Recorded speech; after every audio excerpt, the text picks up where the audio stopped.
د فلسطینیانو لپاره د ملګرو ملتونو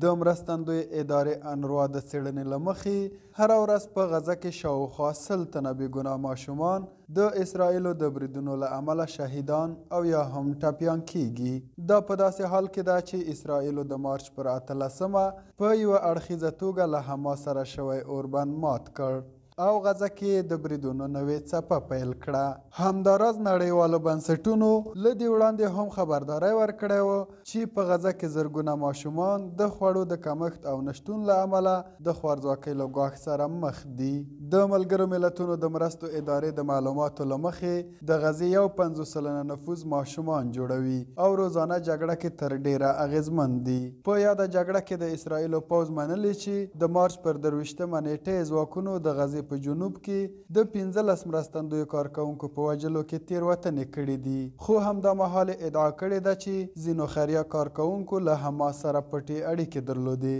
ورته مهال د وژل شوي ژغورونکو له ډلې څخه د رفعت رضوان په نوم یو مرستندوی په ګرځنده ټلیفون کې اخیستل شوي ویډیو کې ښایي چې د موټرو څراغونه او د امبولانس څرخیدونکی څراغ روښانه و او له ټپیانو سره د مرستې لپاره روان و. د اسرائیلو لومړي وزیر بنیامین نتانیاهو له دې مخکې په یوې بیانیه کې ټولو عربو ته د پیغور په شکل ویلي و داسې څوک نشته چې د دوی په مقابل کې د فلسطین ملاتړ وکړي